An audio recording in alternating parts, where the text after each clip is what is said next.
Dans la vidéo d'aujourd'hui, nous allons voir comment connecter un Newton en Wi-Fi avec un MacBook Air afin d'utiliser NCX. Pour cette connexion Wi-Fi, je vais utiliser une borne AirPort Extreme A1034, donc qui est en fait une première génération, tout simplement parce que le Newton ne sait pas se connecter directement à une box de nos jours, donc en raison des sécurités web notamment. Donc là, le principe, c'est de faire une connexion non sécurisée afin de simplement pouvoir le connecter au MacBook Air.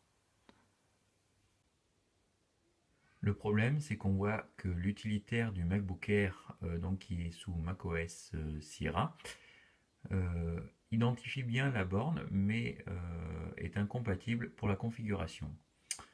En fait, on trouve sur Internet une version 5.6.1 qui était portée sur macOS Sierra. Donc vous retrouverez le lien sur l'article de mon blog. L'adresse est dans le commentaire. Donc en fait, ça permet de lancer une version 5.6.1, donc où là on a accès à tous les réglages. Donc on voit que la borne est bien présente avec l'adresse IP. Donc ici on a accès après à la configuration, et donc ce qui va nous intéresser ici, c'est d'éventuellement changer le nom du SSID, et ici la sécurité, donc de mettre aucune. Voilà, donc c'est pas conseillé de laisser des Wi-Fi actifs sans protection, mais ça permet, voilà, pour faire fonctionner de temps en temps notre Newton, c'est beaucoup plus simple, et comme ça il suffit de brancher ou débrancher la borne.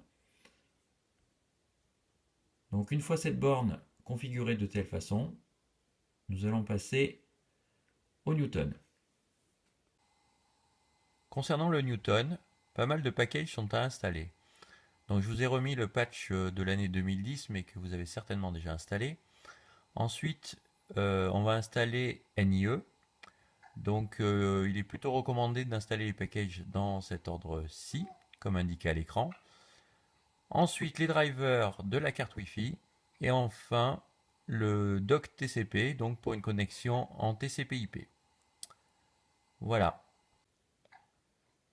Comme vu précédemment, le plus simple peut être d'installer tous ces packages avec le port infrarouge du PowerBook. Revenons maintenant sur notre MacBook Air. Donc l'important ici, c'est de se connecter au Wi-Fi que l'on a précédemment paramétré. Ici, newpums. D'accord? Une fois paramétré, je lance mon NCX.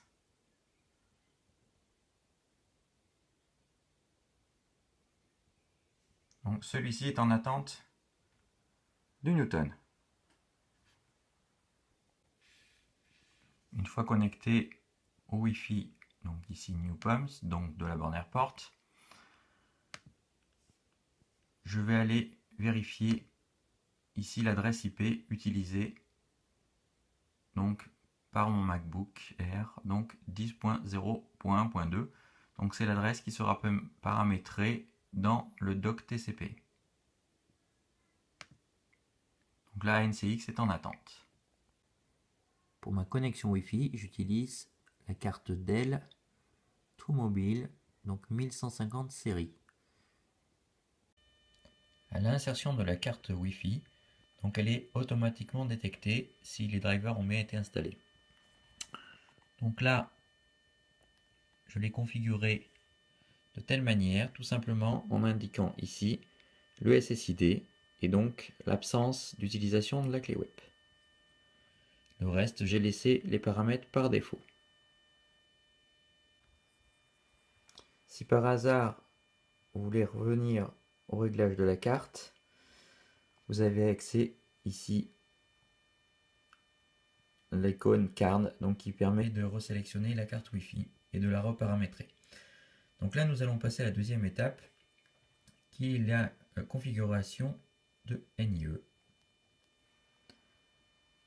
Donc NIE, donc bien sûr, moi mon Wi-Fi est déjà paramétré. Donc en fait, ici, vous verrez que j'ai connecté de façon manuelle, je n'utilise pas de DHCP.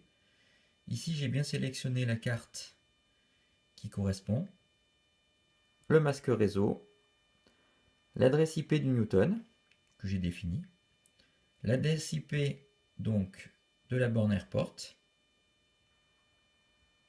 le primary DNS, j'ai mis exactement la même chose, et le domaine, j'ai mis free.fr car je suis chez Free.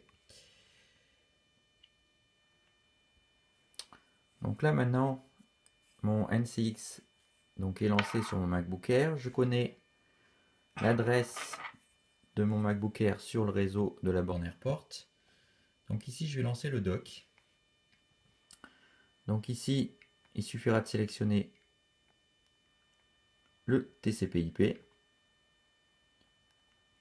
Dans les préférences, je vais indiquer ici l'adresse IP du MacBook Air sur le réseau. Je laisse le port par défaut. Et ici, en lien, donc j'ai indiqué la connexion Wi-Fi que j'ai précédemment configurée. À présent, il ne me reste plus qu'à lancer la connexion.